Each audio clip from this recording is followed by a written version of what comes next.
अक्सर जब कोई नेक दिल, दयालु और निस्वार्थ व्यक्ति इस संसार से समय से पहले विदा ले लेता है, तो हमारे मन में एक गहरा प्रश्न उठता है, अच्छे लोग ही क्यों पहले मर जाते हैं? यह सवाल सिर्फ दुख और पीड़ा की अभिव्यक्ति नहीं, बल्कि एक गूढ़ दार्शनिक और आध्यात्मिक जिज्ञासा भी है। ऐसा लगता है कि जैसे ईश्वर को उन्हीं लोगों की ज़रूरत है जो सबसे ज़्यादा मानवता से भरे होते हैं। वे लोग जो सदा दूसरों की सेवा में लगे रहते हैं, जिन्होंने जीवन को आत्मार्थ नहीं परमार्थ का साधन बनाया होता है, वे अचानक चले जाते हैं और समाज शून्य से भर जाता है। ऐसे लोगों की मृत्यु से न केवल परिवार बल्कि पूरा समाज एक गहरे खालीपन का अनुभव करता है। पर क्या कभी आपने सोचा है कि शायद वे अपना उद्देश्य पूरा कर चुके होते हैं? सनातन दृष्टिकोण से देखा जाए तो जीवन एक कर्मभूमि है और प्रत्येक आत्मा अपने कर्मों को पूरा करने के बाद इस धरती पर आ, आ, चली जाती है। जब कोई आत्मा अपने सभी कर्मों को पूर्ण कर लेती है तो वह इस संसार से मुक्त हो जाती है। जो आत्माएं सच्चाई, करुणा और सेवा के मार्ग पर चलती हैं, वे अपने जीवन का उद्देश्य जल्दी ही पूरा कर लेती हैं, इसलिए शायद वे जल्दी चली जाती हैं। महापुरुषों, संतों, शहीदों और समाज सेवकों का जीवन इस बात का प्रमाण है। भगत सिंह मात्र 23 वर्ष की आयु में अमर हो गए। स्वामी विवेकानंद केवल 39 वर्ष तक ही जिए। महात्मा गांधी जैसे व्यक्तित्व भी, जिन्होंने लाखों को राह दिखाई, एक हिंसक गोली से खत्म कर दिए गए। लेकिन क्या वे वास्तव में मरे?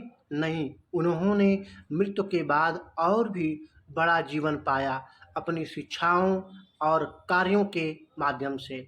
आधुनिक मनोविज्ञान कहता है कि अच्छे लोग अधिक संवेदनशील और सहृदय होते हैं। वे दूसरों का दर्द जल्दी महसूस करते हैं और उसे अपना बना लेते हैं। यह मानसिक और भावनात्मक बोझ उन्हें भीतर से तोड़ देती है। वे समाज के कड़वे सत्य, अन्याय और पाखंड को गहराई से समझते हैं, लेकिन खुद को कभी कठोर नहीं बना पाते। यह उनकी आंतरिक पीड़ा उन्हें जल्दी मृत्यु की ओर ढकेल सकती है। आध्यात्मिक रूप से देखें तो अच्छा व्यक्ति वह है जो अपने अंदर अहंकार, लोभ, ईर्ष्या और मोह की जीत चुका होता है। जब आत्मा शुद्ध हो जाती है तो उसे बार बार जन्म लेने की आवश्यकता नहीं होती है। भगवत गीता में भगवान श्री कृष्ण कहते हैं, जो आत्मा मुझे प्राप्त कर लेती है वह फिर इस संसार में नहीं आती है। इसलिए अच्छे लोगों का जल्दी जाना शायद एक संकेत है कि वे मुक्त हो चुके हैं, उनका चक्र समाप्त हो गया है। और धार्मिक दृष्टिकोण से कई बार यह भी कहा जाता है कि ईश्वर अच्छे लोगों को जल्दी अपने पास बुला लेता है ताकि उन्हें इस कलयुग की पीड़ा से बचाया जा सके। जैसे कोई माली सुंदर फूल को पहले चुन लेता है, वैसे ही ईश्वर भी श्रेष्ठ आत्माओं को पहले चुन लेती हैं। यह मृत्यु नहीं बल्कि दिव्य मिलन होता है। वे लोग जो दूसरों की जिंदगी में रोशनी बनकर आए, वे एक दिन प्रकाश बनकर ब्रह्मांड में विलीन हो जाते हैं। वही सामाजिक परिप्रेक्ष्य में देखा जाए तो अच्छाई आज के युग में संघर्ष का मार्ग है। अच्छे लोग किसी से बदला नहीं लेते, न छल करते हैं, न झूठ बोलते हैं। वे सत्य और नैतिकता के पास पर अडिग रहते हैं। लेकिन इस संसार में सच्चाई से जीना कठिन होता जा रहा है। उनकी अच्छाई कई बार उन्हें अकेला कर देती है और समाज उनकी भावना को नहीं समझ पाता है। यह मानसिक पीड़ा भी उन्हें भीतर से कमज़ोर कर देती है। फिर भी अच्छे लोगों की मृत्यु एक अंत नहीं बल्कि नई शुरुआत होती है। हमारे दिलों में, उनकी शिक्षाओं में, उनके किए गए कार्यों में वे एक प्रेरणा बनकर जीते रहते हैं। मृत्यु उनकी देह को मिटा सकती है, लेकिन उनके विचार, आदर्श और प्रेम अमर रहते हैं। उनकी कभी भले हमें सालों साल खलती रहती है, पर वे हमें हमेशा बेहतर इंसान बनने की प्रेरणा देते हैं। अच्छा व्यक्ति जीवन में भी जीता है और मृत्यु के बाद भी जीता है।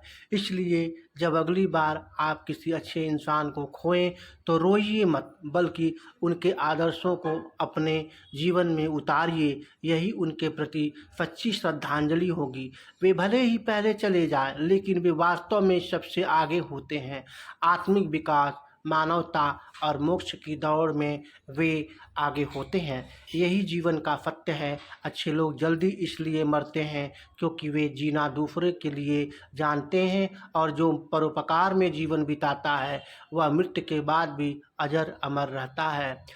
जिस तरह से कर्ण की मृत्यु हुई तो उसके बाद भगवान श्री कृष्ण ने कर्ण को कहा कि तुम्हें इस तरह की मृत्यु देना इसलिए आवश्यक था क्योंकि तुम्हारे पर कई श्राप था और उन श्रापों से मुक्ति दिलाना ही आवश्यक था। इसीलिए हे कर्ण, तुम्हें वीर गति प्राप्त हुई और अब तुम जो है मेरे लोक तुम जा सकते हो।